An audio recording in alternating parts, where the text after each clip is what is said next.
दोस्तों, क्या आपने कभी सोचा है कि आज के जमाने में हर दूसरा युवा क्यों इतना उलझन में है? पढ़ाई या काम में मन नहीं लगता, जॉब या करियर को लेकर मन में डर और संदेह भरा रहता है, और छोटी सी असफलता या किसी की बात से पूरा दिन खराब हो जाता है। क्या आप भी कभी महसूस करते हैं कि आपकी जिंदगी में दिशा नहीं है? आप कुछ बड़ा करना चाहते हैं लेकिन शुरू ही नहीं कर पाते। सोशल मीडिया पर दूसरों की जिंदगी देखकर खुद को कमजोर महसूस करते हैं? अगर हाँ, तो आप अकेले नहीं हैं। आजकल लोग इन्हीं 4 समस्याओं से जूझ रहे हैं: उद्देश्य की कमी, मन की बेचैनी और डिस्ट्रैक्शन, कर्म करने का आलस और फल की चिंता, और असफलता या आलोचना से टूट जाना। लेकिन दोस्तों, अच्छी बात यह है कि इन सब समस्याओं का समाधान आज से 5000 साल पहले ही एक किताब में पहले से ही लिखा है। भगवत गीता यह कोई सिर्फ धार्मिक ग्रंथ नहीं है, बल्कि जीवन जीने की वैज्ञानिक और व्यवहारिक किताब है। भगवान श्री कृष्ण ने इसे अर्जुन को तब बताया था जब अर्जुन युद्ध भूमि में उसी हालत में खड़ा था जैसे आज आप खड़े हैं, उलझन में, डरे हुए, मन में सवालों का तूफान और आगे बढ़ने की हिम्मत खो चुके। ये वीडियो अंत तक जरूर देखिए, क्योंकि हर चैप्टर के बाद आपको ऐसा ज्ञान मिलेगा जिसे आज रात से ही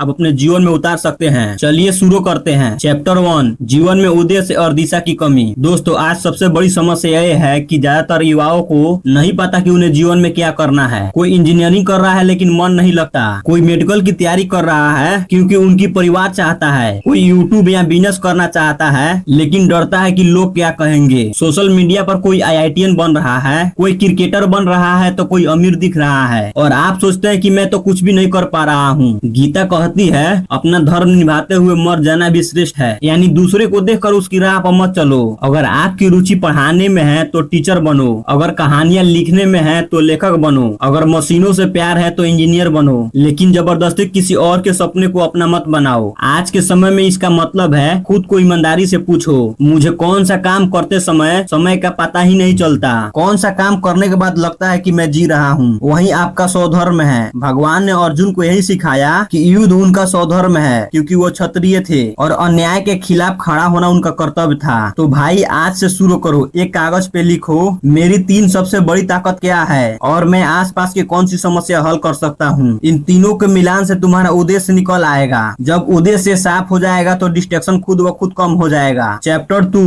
मन की चंचलता, डिस्ट्रैक्शन और इंद्रियों पर स्वयं की कमी। दूसरी सबसे बड़ी समस्या है मन एक जगह टिकता ही नहीं। फोन उठाया तो घंटे निकल गए। रील्स, शॉर्ट, व्हाट्सएप, इंस्टाग्राम या पढ़ाई शुरू करने से पहले ही मन भाग जाता है और फिर शाम को गिल्ट आता है कि दिन बर्बाद हो गया। गीता में भगवान श्री कृष्ण अर्जुन से कहते हैं कि मन हवा की तरह चंचल है, इसे काबू करना बहुत मुश्किल है, लेकिन फिर वो सबसे बड़ा समाधान भी देते हैं: अभ्यास और वैराग्य। अभ्यास मतलब रोजाना थोड़ी देर एक ही काम पर ध्यान लगाना। वैराग्य मतलब बाहरी चीजों से थोड़ी दूरी बनाना। आज के समय में इसका मतलब बहुत साफ है: सुबह उठते ही फोन मत उठाओ, पहले 30 से 60 मिनट सिर्फ अपने लिए रखो। व्यायाम करो या ठंडा पानी का स्नान, या बस चुपचाप बैठकर सांस पर ध्यान दो। दिन में जब भी मन भटके खुद से पूछो, यह काम मेरे उद्देश्य के और करीब ले जा रहा है या और मुझे भटका रहा है। गीता कहती है कि जो अपने इंद्रियों पर काबू में रखता है वही सच्चा योद्धा है। आज की इंद्रियां फोन और स्क्रीन है। जो आज के युवा 2-3 घंटे सिर्फ स्क्रॉलिंग में निकाल देते हैं, उनकी जिंदगी में कभी बड़ा काम नहीं हो पाता। लेकिन जो घंटा भर फोकस से पढ़ता या काम करता है, वो धीरे धीरे आगे निकल जाता है। तो आज से एक छोटा नियम बना लो। पोमोडोरो तकनीक की तरह 24 मिनट फोन बंद करके सिर्फ एक काम करो। शुरू में मुश्किल लगेगा, लेकिन 7 से 10 दिन बाद मन खुद ब खुद ट्रेंड हो जाएगा। यही अभ्यास है। चैप्टर 3, कर्म करने में आलस्य